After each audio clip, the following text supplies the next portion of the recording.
Children are A heritage of God. എനിക്ക് faith എന്ന് പറഞ്ഞാൽ എനിക്ക് ജീവിതത്തിൽ പെട്ടെന്ന് പൊട്ടി മുളച്ച ഒരു സാധനമല്ല. കർത്താവ് നമുക്ക് കർത്താവിന്റെ ഒരു നെക്സ്റ്റ് ജനറേഷനെ ഏൽപ്പിച്ചിരിക്കുകയാണ്. ചേച്ചി കുറച്ച് മ്യൂസീഷ്യൻസിനെ ഒരു ടീമാക്കി ഇവിടെ കൊണ്ടുവന്ന് ഫെലോഷിപ്പ് ഒക്കെ ഗ്യാദർ ചെയ്യിപ്പിച്ച് ഒരു ബാൻഡ് ഫോം ചെയ്തു, കോഡ് 33. ഞാൻ കടന്നു വരുന്നത് ഒരു ഫൈനൽ സ്ട്രോ, ഒരു ലാസ്റ്റ് സ്റ്റെപ്പ് എന്നുള്ള രീതിക്കാണ് ഞാൻ ആ പിക്ചറിലേക്ക് തന്നെ കടന്നു വരുന്നത്.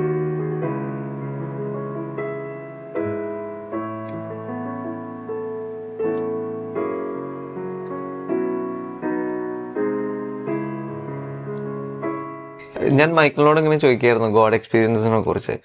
ഞാനപ്പോൾ മിഷേലിനെ കുറിച്ച് ചോദിച്ചപ്പോൾ ഇവരെല്ലാവരും പറഞ്ഞ മിഷേൽ റെഗുലറായിട്ട് പ്രൈ ഗ്രൂപ്പിന് പോകുന്ന ഒരാളാണ്, പ്രൈ ഗ്രൂപ്പ് ലീഡ് ചെയ്യുന്ന ഒരാളാണ്, കുർബാനയ്ക്കൊക്കെ പോകുന്ന ഒരാളാണെന്നുള്ളതാണ്. ഉറപ്പായിട്ടും ഈ കാലഘട്ടത്തിൽ ഇങ്ങനെയൊക്കെ എന്തെങ്കിലുമൊക്കെ ചെയ്യണമെങ്കിൽ എന്തായാലും ഒരു ഗോഡ് എക്സ്പീരിയൻസ് ഉണ്ട്, ഉറപ്പല്ലേ? അപ്പോൾ what is making you to cling on to God? സത്യം പറഞ്ഞാൽ എൻ്റെ ജീവിതത്തിൽ I always felt the presence of God throughout my life. എനിക്ക് ഫെയ്ത്ത് എന്ന് പറഞ്ഞാൽ എനിക്ക് ജീവിതത്തിൽ പെട്ടെന്ന് പൊട്ടി മുളച്ച ഒരു സാധനമല്ല. എനിക്ക് പാരൻസ് ഫാമിലി വഴി തന്നെ എനിക്ക് ചെറുപ്പം തൊട്ടേ എനിക്ക് ഗ്രാജുവലി ബിൽഡായൊരു സാധനമാണ് ഫെയ്ത്ത്. എൻ്റെ ഒരു എക്സ്പീരിയൻസ് എന്ന് പറയുകയാണെങ്കിൽ എനിക്ക് ഒരു ദിവസം പെട്ടെന്ന് വയറുവേദന വന്നു. അത് ഞങ്ങൾ കോൺസ്റ്റിപ്പേഷൻ ആയിരിക്കും, ഗ്യാസ് ആയിരിക്കും എന്നൊക്കെ പറഞ്ഞിട്ട് ഞങ്ങളത് ഡിലേ ചെയ്തിട്ട് മൂന്നാമത്തെ ദിവസം എനിക്ക് പെയിൻ ഭയങ്കര കൂടി. എന്നിട്ട് ഞങ്ങൾ ഹോസ്പിറ്റലിൽ പോയപ്പോൾ അവർ അപ്പൻഡിസൈറ്റിസ് ആണ് കൺഫേം ചെയ്തു. അത് കഴിഞ്ഞിട്ട് ഞങ്ങൾ അവിടെ നിന്ന് അവർ മരുന്ന് തന്നിട്ട് ഞങ്ങൾ തിരിച്ച് വീട്ടിൽ വിട്ടു.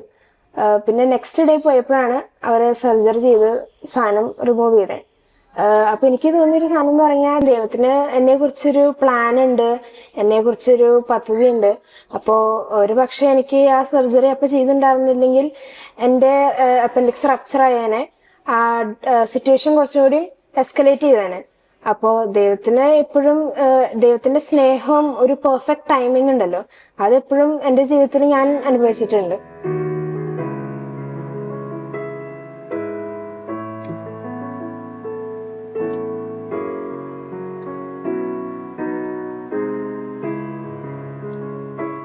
ചേട്ടാ, 7 മക്കള്. പലരും ചിന്തിക്കുന്നൊരു കാര്യമാണ്, ഇത്രയും മക്കളെ നോക്കാനായിട്ട് ഭയങ്കര ബുദ്ധിമുട്ടാണ്. ഫിനാൻഷ്യൽ ഇഷ്യൂസ്, സ്കൂള് ചേർക്കണം, പിന്നെ സീസണലായിട്ട് വരുന്ന അസുഖങ്ങൾ, അതിൻ്റെ ഇടയിൽ പ്രഗ്നൻസി, ഭയങ്കര ബുദ്ധിമുട്ടാണെന്നാണ് ആൾക്കാരുടെ വിചാരം. ഓക്കെ, അതുപോലെ തന്നെ വേറൊരു കാര്യമുള്ളത് പിയർ പ്രഷറാണ്.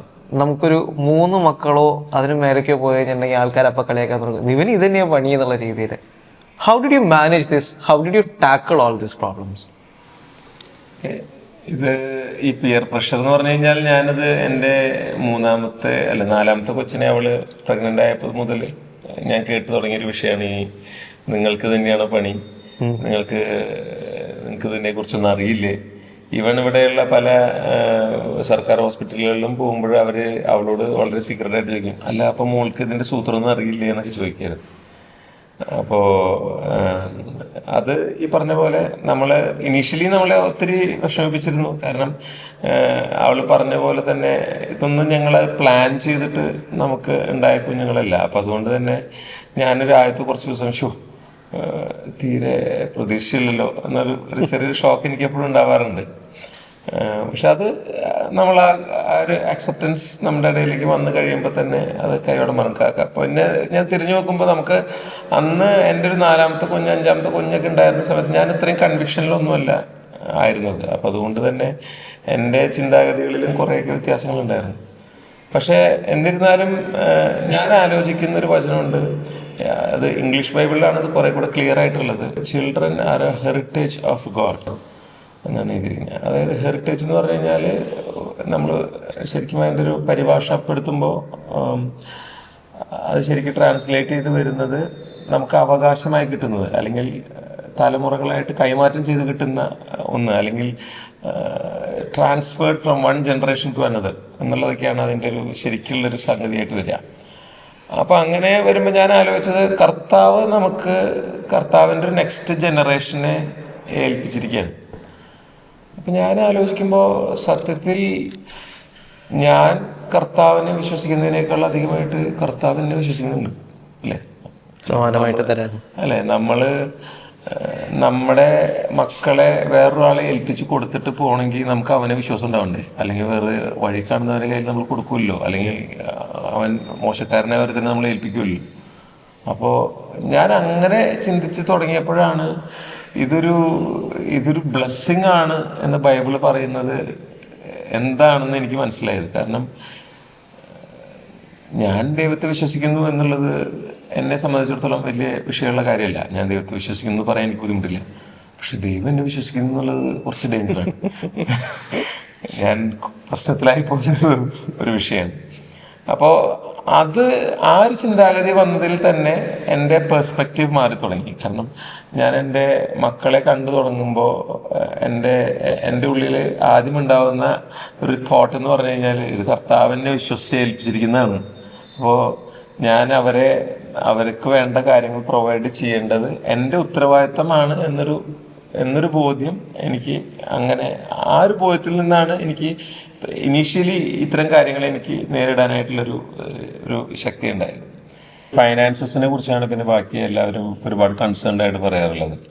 എനിക്ക് തോന്നിയിട്ടുള്ളത് നമുക്ക് മക്കളെ തന്നിട്ട് ദൈവം അങ്ങനെ കൈകെട്ടി മാറി എന്നാൽ പിന്നെ ഇനി അവൻ നോക്കിക്കോട്ടെ എന്ന് വിചാരിക്കുന്ന ടൈപ്പ് ഒരാളൊന്നുമില്ല.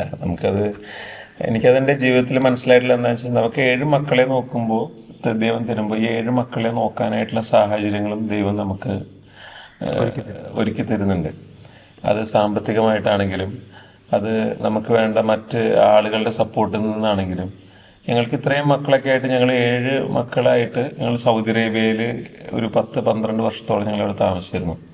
അന്ന് ഞങ്ങൾക്ക് സപ്പോർട്ടിന് വേറെ ആരുമില്ല. നമ്മുടെ യൂത്തിനകത്തുള്ള പല ഫ്രണ്ട്സും ഇവള് പ്രസവിച്ച് കിടന്നിരുന്ന കൊറോണ സമയത്തൊക്കെ ആളുകൾ തമ്മിൽ പോലും കാണാനോ വരാനോ ഒന്നും സൗകര്യങ്ങൾ ഉണ്ടായിരുന്നില്ല. അന്ന് ഞങ്ങളെ മക്കളെ ഓരോരുത്തർ അവരവരുടെ വീടുകളിലേക്ക് കൊണ്ടുപോകും. എന്നിട്ട് അവരവിടെ നോക്കും. അവരവിടെ അവരെ അവിടെ നിന്ന് അവർ സ്കൂളിലേക്ക് വിടും. നമ്മളുടെ വീട്ടിൽ നമ്മൾ നമ്മുടെ മക്കളെ എങ്ങനെ നോക്കുന്നോ അതുപോലെ തന്നെ അവർ നമ്മുടെ മക്കളെ കൊണ്ടുപോയി അവരെ സ്കൂളിൽ വിടാനും തിരിച്ചു കൊണ്ടുവരാനും അതുപോലെ തന്നെ അവർക്ക് ഭക്ഷണം പാകം ചെയ്ത് കൊടുക്കാനൊക്കെ അവരെ നമ്മൾ ഒത്തിരി സഹായിച്ചിരുന്നു. അതുപോലെ തന്നെ ഫൈനാൻസസിൻ്റെ കാര്യത്തിലായാലും ഞങ്ങൾക്ക് മക്കളധികം ഉണ്ടായി എന്ന് വിചാരിച്ചിട്ട് ഒരിക്കലും അങ്ങനെ ഒരു ഫൈനാൻഷ്യലി സ്ട്രഗിൾ ചെയ്യാനായിട്ട് ദൈവം ഞങ്ങളെ അനുവദിച്ചിട്ടില്ല. ഞങ്ങൾ അതിനിടയ്ക്ക് സൗദി അറേബ്യയിൽ നിന്ന് 2 പ്രാവശ്യം ഇവിടെ വന്നു. 2 വർഷം മുമ്പ് ഞങ്ങളിവിടെ വന്നു. ഇവിടെ വന്നപ്പോഴും ഞങ്ങളിങ്ങനെ ഒരു വീട് പണിതു. അത് കഴിഞ്ഞ് ഞങ്ങൾക്ക് സാമ്പത്തികമായിട്ട് ഞെരുക്കം അനുഭവപ്പെടുന്ന ഒരു സാഹചര്യം പോലും ഞങ്ങളുടെ ജീവിതത്തിൽ, ഓഫ് കോഴ്സ് നമുക്ക് ചെറിയ ഏറ്റക്കുറച്ചിലുകളൊക്കെ ചില കാര്യങ്ങളൊക്കെ ഉണ്ടെങ്കിലും ഞങ്ങളങ്ങനെ ഒരു സ്ട്രഗിൾ ചെയ്യുന്ന രീതിയിലേക്ക് നമുക്കൊന്നും പോയിട്ട്, എപ്പോഴും നമുക്കറിയാം ഞങ്ങൾ സ്ട്രഗിൾ ചെയ്യുന്നൊരു സാഹചര്യം ഞങ്ങൾക്ക് ഉണ്ടാവാൻ പോകുന്നുണ്ടെന്ന് ഞങ്ങൾ അറിയുമ്പോൾ ദെൻ ദ ഹെൽപ്പ് കംസ്. നമ്മൾ പ്രതീക്ഷിക്കാത്ത വഴികളിൽ നിന്ന് നമ്മൾ അടഞ്ഞു പോയി എന്ന് വിചാരിച്ചിരുന്ന പല വാതിലുകളും നമ്മൾ പോലും അറിയാതെ തുറന്നിട്ട് കർത്താവ് നമ്മളെ വലിച്ചു കയറ്റുന്ന സാഹചര്യങ്ങളൊക്കെ ഞങ്ങളുടെ ജീവിതത്തിലുണ്ടായിരുന്നു. അതൊക്കെ ഇങ്ങനെ പറയാൻ തുടങ്ങിക്കഴിഞ്ഞാൽ ഒത്തിരി അനുഭവങ്ങളുണ്ട്. അപ്പോൾ അത്തരത്തിൽ എല്ലാം നമ്മുടെ കൺസേൺസ് ആണ്. നമുക്ക് പലർക്കും ഇതൊക്കെ എങ്ങനെ ചെയ്യാൻ പറ്റും, എന്ത് ചെയ്യാൻ പറ്റും. എനിക്ക് എപ്പോഴും തോന്നിയിട്ടുള്ളത്, നമുക്ക് 7 മക്കളെ ദൈവം ഇപ്പോൾ എന്താ പറയുക, നമുക്ക് ഒരു കൊച്ചിനെ തരുമ്പോൾ ദൈവം ഒരു കൊച്ചിനെ നോക്കാനുള്ള കഴിവേ തരുള്ളൂ. കാരണം അവന് 5 കൊച്ചുങ്ങളെ നോക്കാനുള്ള കഴിവ് കൊടുത്തിട്ട് കാര്യമില്ലല്ലോ. അപ്പോൾ നമുക്ക് 2 കൊച്ചുങ്ങളുണ്ടാകുമ്പോഴാണ് 2 പേരെ നോക്കാനുള്ള കഴിവ് തരുന്നത്. 5 കൊച്ചുങ്ങളുണ്ടാകുമ്പോഴാണ് 5 മക്കളെ നോക്കാനുള്ള ഗ്രേസ് തരുന്നത്. 7 മക്കളുള്ളവർക്ക് 7 മക്കളെ നോക്കാനുള്ള അതിൻ്റെ ഗ്രേസ് കിട്ടുള്ളൂ. അപ്പോൾ അല്ലാതെ തന്നെ ദൈവം നേരത്തെ കൂട്ടി കല്യാണം കഴിഞ്ഞ പിറ്റേ ദിവസം തന്നെ 7 മക്കളെ നോക്കാനായിട്ട് ഗ്രേസ് ഒക്കെ തന്നാൽ നാളെ മുതൽ നിങ്ങൾ 7 മക്കൾ ഉണ്ടാക്കിക്കോ എന്ന് പറയില്ല. നമ്മളുടെ ഒരു വില്ലിങ്നെസ്, നമ്മളുടെ ഒരു യെസ് ടു ലോഡ് വളരെ പ്രധാനപ്പെട്ടതാണ്. നമ്മൾ കർത്താവിനോട് യെസ് പറഞ്ഞാൽ, കർത്താവ് യാക്കോബിന്റെ ലേഖനത്തിൽ പറഞ്ഞ ദൈവത്തോട് ചേർന്ന് നിന്നാൽ ദൈവം നമ്മളോടും ചേർന്ന് നിൽക്കും എന്നുള്ളതാണ് എൻ്റെ ജീവിതത്തിൽ എനിക്ക് ഇന്നേ വരെ തോന്നിയിട്ടുള്ള ഒരു അനുഭവം, എൻ്റെ ഒരു സാക്ഷ്യം.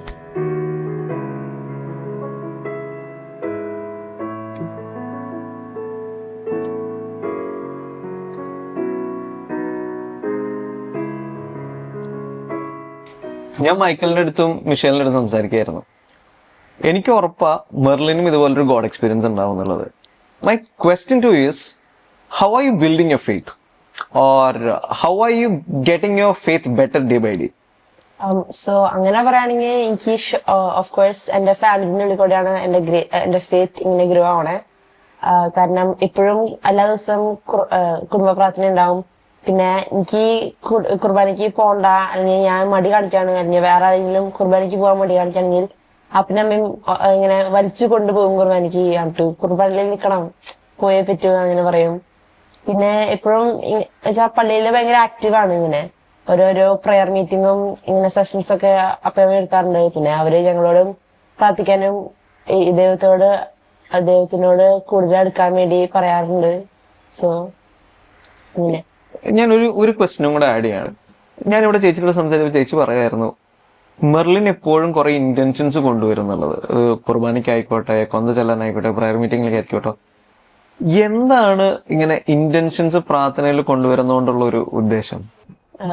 അത് നിയോഗങ്ങൾ വെക്കുമ്പോൾ ദൈവം അത് ഉറപ്പായിട്ടും നടത്തി തരും. ബൈബിളിൽ ഇങ്ങനെ പറയുന്നുണ്ട്, എന്റെ നാമത്തിൽ പിതാവിനോട് ചോദിക്കുന്നതെല്ലാം നടത്തി തരും.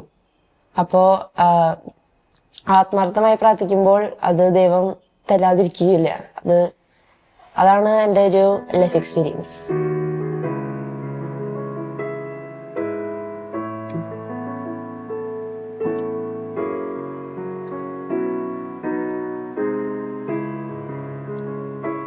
രണ്ടു വർഷം മുമ്പ് ഇവിടെ വന്നിട്ടും ചേച്ചി വെറുതെ ഇരിക്കാൻ ഉദ്ദേശിച്ചിട്ടില്ല. അപ്പോഴും ചേച്ചി കുറച്ച് മ്യൂസീഷ്യൻസിനെ ഒരു ടീമാക്കി ഇവിടെ കൊണ്ടുവന്ന് ഫെലോഷിപ്പൊക്കെ ഗ്യാദർ ചെയ്യിപ്പിച്ച് ഒരു ബാൻഡ് ഫോം ചെയ്തു, കോഡ് 33.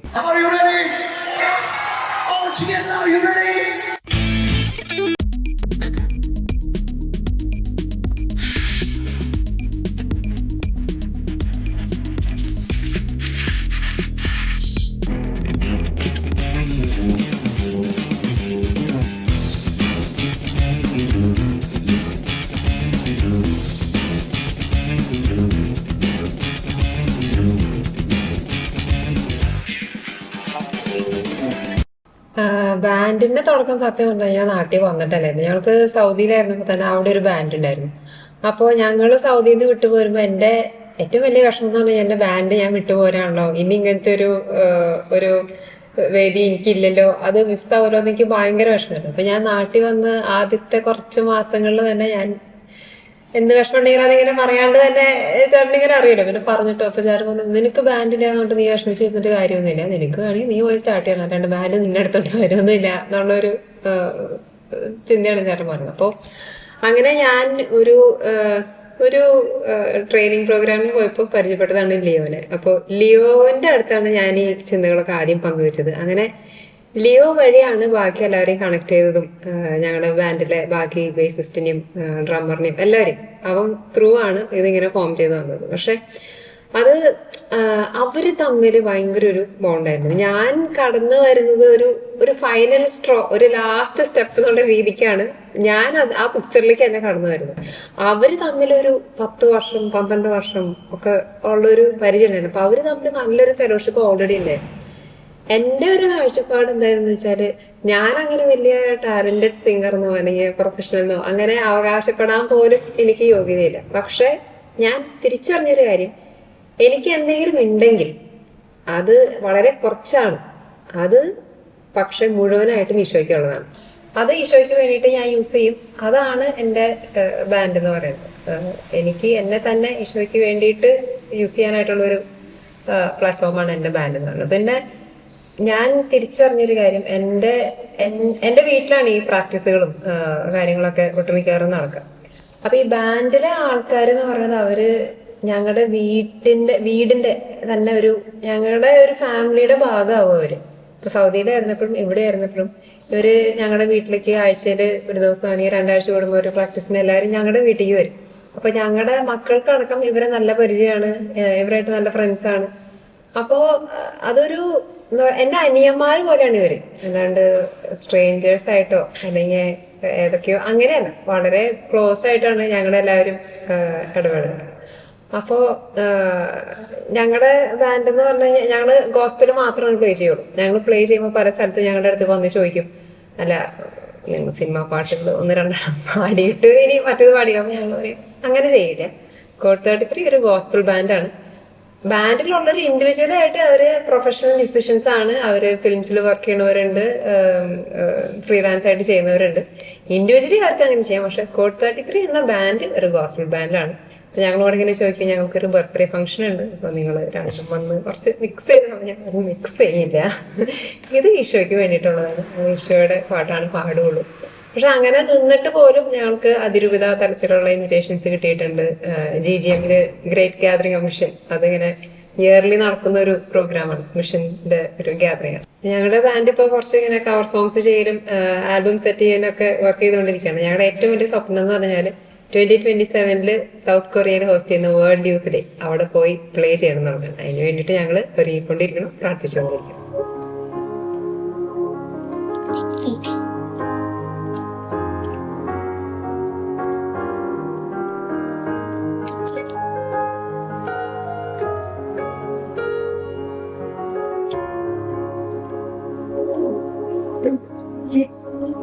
നന്ദിയോടെ ഞാൻ സ്തുതി പാടിടും എന്റെ ഈശോനാഥനെ ചെയ്തൊരു നന്മയ്ക്ക് എന്തോ നന്ദി ചൊല്ലുന്നു നന്ദിയോടെ ഞാൻ സ്തുതി പാടിടും എന്റെ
നന്ദിയോടെ ഞാൻ സ്തുതി പാടിടും എന്റെ യേശുനാഥാ,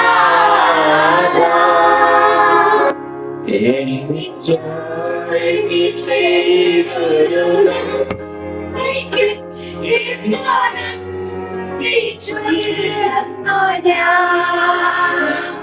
നമ്മുടെ കൂടെ ഇത്ര നേരം ഉണ്ടായിരുന്ന ഭയങ്കര വൈബ്രൻ്റ് ആയിട്ടുള്ള സിജോ ചേട്ടൻ ഷെർലേച്ചിയാണ് with their 7 beautiful kids. So thank you Sijo ചേട്ടാ, താങ്ക് യു ഷെർൽ ചേച്ചി.